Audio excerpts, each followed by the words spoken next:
Ang susunod na programa ay SSPG. Ito ay may temang naglalaman ng mga sensitibo at sexual na pahayag na di angkop sa mga bata. Close this video right now. At para sa matatanda, kung sensitibo kayo sa usapang sexual, kita-kita tayo sa next episode. Maraming salamat po. Hey, sexy lady! Hey, what's up mga chunggoy? I hope all is well sa inyong lahat and always remember to follow safety protocol to avoid virus being spread. First, mag-mask ka para sa buhay ng iba. Pero bago ka magsuot niyan, mag-toothbrush ka para mabuhay ka. It's me, your breherong unggoy, Chris V. And you might want to get ready for this because you mga kachunggoy have a participation in this, which almost gave me an heart attack while reading your messages. So here we go. Our episode 3, Strange First Question, the Personalan.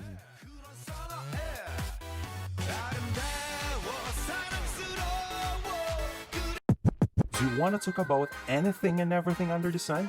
How about some random stuff in your everyday life that you think is senseless? Or the social buzz ringing in our country with those black and white commentary but no one dares to stand in the middle? Let's dig in and find our common grounds dito lang yan sa CCT Voice, the quiz crossing thoughts in voice.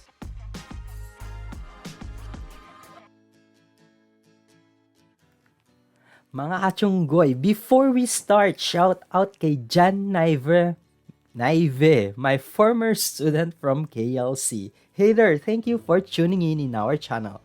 Alright, remember a week ago, I sent a message on your FB Messenger in random asking you guys to ask me a strange question or unusual question. I also posted the same thing on my FB feed since I cannot reply all at once kasi send lang ako ng send. So it took me time to to read one by one, and upon reading your messages, half of it are personal questions. I'm gonna read your questions, those personal question first and some uplifting question, and I think we will do a second part for those really strange questions. But before that, I just want to clear the air.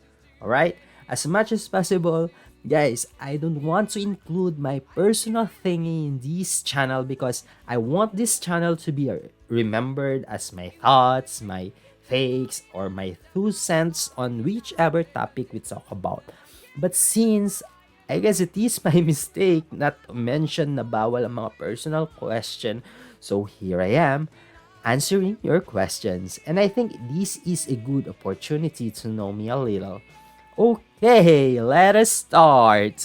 First question. Okay, eto medyo madali pa to. Okay pa to. Kinakabahan kasi ako sa mga susunod na mga tanong. Eto na. May GF ka na ba, kuya? Been wanting to ask this. Ha ha ha ha ha ha. Anim na ha ha yun. Pag wala pa, rereto ko ate ko. Unquote. Do I need to mention your name? I don't think I should mention your name, no? Mention ko ba? Wag na. Alright, to answer your question, wala pa po akong GF. And maybe I should also answer why, right? Simply because right at this moment, it is not my priority. I'm not closing my doors at any possibility though dahil naniniwala ako na yung love will always come in unexpected ways. And kapag dumating yun, I'll make sure to welcome it with arms wide open. Pero bigay mo number ng ate mo. Joke lang. Next question. Alright, please be good to me mga kachunggoy. Alright. Submissive or dominant? Well, in this case, I am dominant, but still, it depends. Kasi I believe in whatever kinds of relationship, it's all about give and take. Because there are instances na nagiging submissive ako simply because that's what she wants.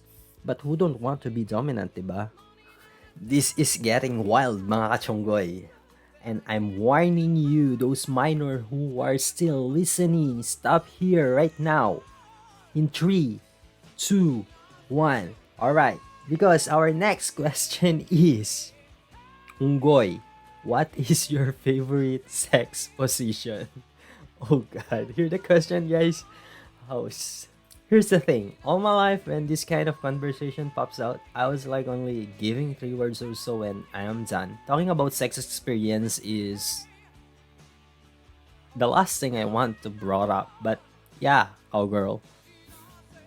For our next question, whoa. This is actually came from a girl I'm really close with, and yeah, payag ka bang maka one night stand ako?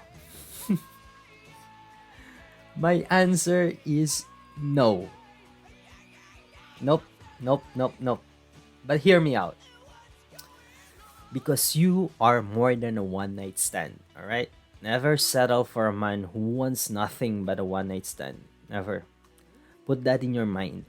Pero syempre, di kita pipigilan if you want to do such wild things. Dahil been there, done that, been wild for a while, as long as you won't regret it. So yun. Pinagpapawisan na ako sa mga tanong, mga katsonggay, seriously. Next, naisip mo ba talaga na jowain na lang ako? Yeah, I do. And I won't make any excuses bakit naantala because excuses are next to none, but I do. And let us leave it there. Our next question came not from a stranger, but from my cousin. And the question is, what do you think is your major disappointment? Wow. Pangkalawakan na yung tanungan natin, ah. I think my major disappointment is 10 years back when one of our relatives started to ignore us. I mean, me and my sisters. Like we are nothing. But the good thing though is I matured early. I start to look on my own, and those kind of disappointments actually makes me stronger. Next question. Are you gay or may BF ka? Natawa ako kasi yung first question asked me kung may GF ako. Attention to the sender of our first question. I know you are listening. Maybe this is the reason why wala akong GF. Kasi may BF ako. But unfortunately, wala. Both. Zero tayo dyan mga Bex. Tsaka isa pa, may temtem po ako. That means I'm hoping someone to call me tatay and be a proud father. But here's the thing.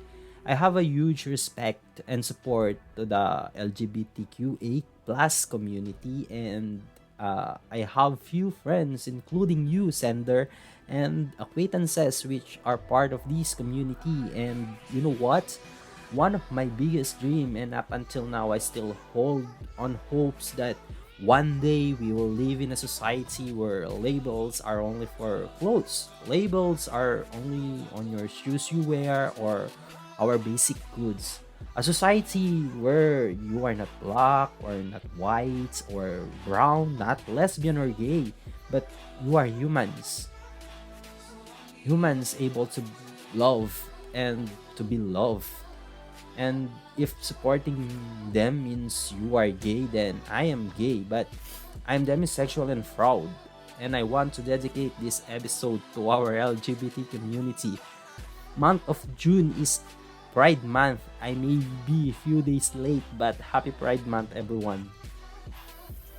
Next question. Totoong naging kayo? Totoong naging kayo. Actually, walang binanggit na pangalan, mga katsunggoy, but if I think is what you think, you'd better ask her. No comment ako dyan. Next. How do you deal with heartaches?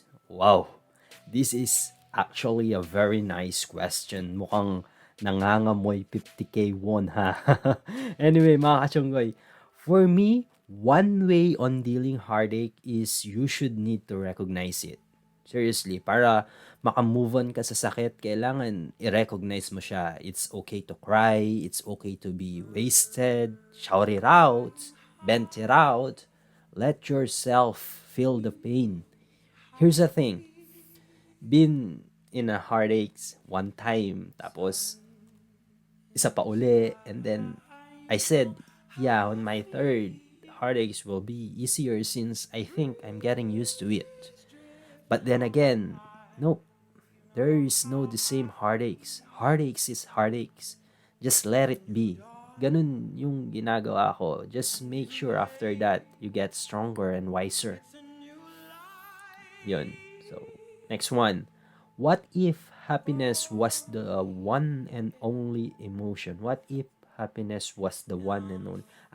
What if happiness is the only emotion? This is a nice question too. For me, you know what happiness? You know what happiness is right now, right? Yung alam mo kung paano yung feeling ng maging masaya, and thinking about it, parang paano kung ganun na lang palagi? 'Di ba? Parang wow, parang paradise yung feeling, ganun. But then again, if happiness is the only emotion from the very beginning, then you will not call it happiness. And you will not know what happiness is. You will never know how to feel happy. You will only know what happiness is if you experience the state of sadness. Doon mo lang malalaman ng feeling na masaya kasi dumaan ka sa pagiging malungkot. And if there is only one emotion, then there will be no excitement. There will be no growth.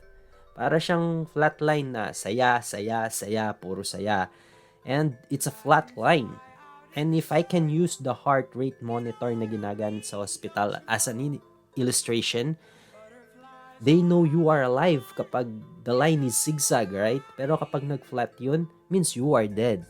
The same here. In our life, sometimes we are down. That represents sadness, frustrations, anxiety. And there are times that we are happy, filled with joy and gladness, success. Ang ganun.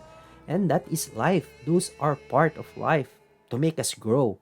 Those down emotion exist to appreciate happiness and gladness. I hope it does make sense. Ayan, masyadong napapasarap ang ating mga kwentuhan, mga kachunggoyen. I think we should cut here and continue on our next episode because there's still a lot of question, and I'm hoping this episode will not highlight my personal life, and I will appreciate that a lot. Also, not just questions I receive. Nakatanggap din ako ng mga appreciation message. Maybe I can read it out next episode. I will also send a message to our winner. Please, sa mga bagong tagapakinig, kung nag-enjoy ka, you can follow us at any podcast app or Spotify. Just search CCT Voice, and do not forget to comment, like, and subscribe at our YouTube account, CCT Voice. Always remember, it's not black and white, it's both, it's gray. This is your biyaherong unggoy, Chris V, signing off.